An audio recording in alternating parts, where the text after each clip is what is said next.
Good evening. Our moderator, Mike Seifert, Legislative Director for Senator Pat Roberts, and an 11-year veteran of ag policy in Washington. Many thanks to Carl for honoring Dr. Barry Flinchbaugh. Personally, like so many, I have enjoyed some success in my public service career, despite having been a student of Dr. Flinchbaugh, self-described guru of agriculture program policy.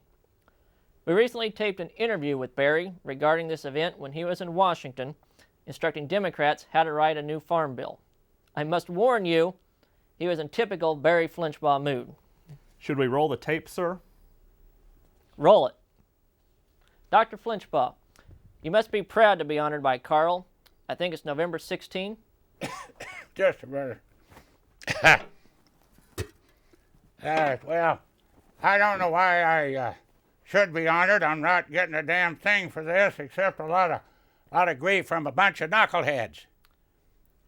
Dr. Flinchbaugh, you were born in Pennsylvania, graduated from Penn State and Purdue.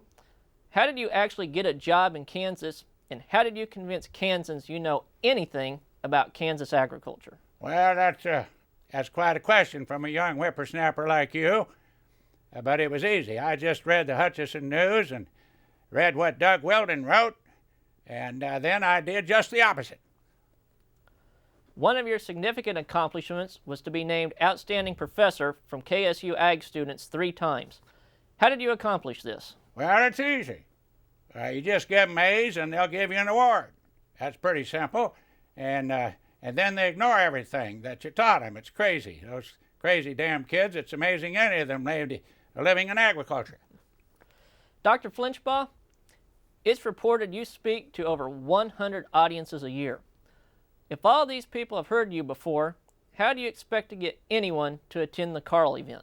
Well, excuse me. That's an easy choice. It was between me or 2 senators or 4 congressmen, former Secretary of Agriculture with his movie crew, and the governor.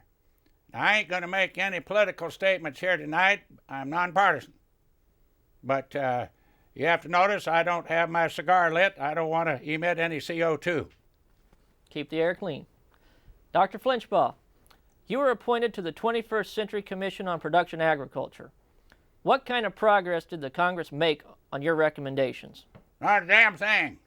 Not one damn thing. After all, it is Washington. What'd you expect? They're all wrapped around their own axle back there. Dr. Flinchbaugh, did you actually say that writing a farm bill under Senate Ag Committee Chairman Tom Harkin was cruel and unusual punishment under the Constitution? Now, wait a minute here. Wait a minute. Just wait a minute. That's classified. But I will say this. This farm bill is banned from the Army Field Manual, and it comes under the Geneva Convention. Moving right along, Dr. Flinchbaugh, I understand that you have advised or met with every president since Cal Coolidge. Now, wait a minute. It wasn't Cal Coolidge. It was Nixon, and he took my advice. Now, he, of course, had a run of bad luck, you might say. Then Ford almost killed me with a golf ball, and all Jimmy Carter wanted to talk about was the peanut program. Now, Reagan, he thought jelly beans was a farm program crop, and he tried to kill the sugar program. Now, Bush won. We made the mistake of serving him broccoli, and we never really we just didn't get beyond that. Now, Clinton, he kept asking me if I inhaled one of these cigars. I said, I don't inhale. I chew them. Now, he didn't tell me what he does from them, or he does with them, or these cigars, and I ain't going there. Dr. Flinchbaugh, will your family be attending the Carl event? Yes, and I'm very proud of them. You should be. By the way, how on earth did you and Kathy end up with a son, Dr. James, a veterinarian in Oklahoma, and a lawyer, Catherine, in Vermont? Well, in the first place, we all know Oklahoma is better than Texas, and that all Okies wish that they were in Kansas. So in politics, he is known as what we call a goodwill ambassador. Now, with sweet Catherine, back in Vermont, Lord knows someone had to straighten that state out. I tried, but they stopped me at the border. And the state troopers were wearing organic cotton and Catherine tells me that there's more protein in those Vermont apples than you might think there is. Plus, she's our secret weapon to end the dairy program back there. Dr. Flinchbaugh, one more question for you. Now look, I think we spent enough time with this foolishness. Everybody out there is going to have some kind of a roast deal or an honoring deal. And besides, this interview is over. I've got places to go and people to irritate. So this interview's over. Thank you, Dr. Flinchbaugh. Do you have anything else you want to say, son? Yes, sir. Barry, in all seriousness, you have been a terrific teacher and mentor, but an even better friend to both Christy and I. We very much wanted to be there tonight, but obviously the schedule in Washington didn't allow us. So simply know that we're there in spirit and wish you and your family all the very best. Dr. Barry Flinchbaugh, thank you so much. We've had a little fun at your expense. Thank you to Carl for holding this very special event for a very special man. I know I will hear a lot from Barry after this so-called interview.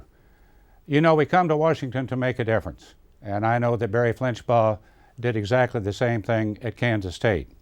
Barry, you and I made agriculture history with the 96 Act, and I think farmers and ranchers certainly benefited. I want to thank you for that, but more especially I want to thank you for being a friend, an advisor, and a counselor down through the years, not only to me, but all of my staff and so many people in Washington. My friend, thank you so much. You're the kind of friend that stands behind you when you're taking the bows and beside you when you're taking the booze. We've done a lot both together, and I look forward to many more years. Thank you so much, and the best to you and to your family. And thanks to Carl.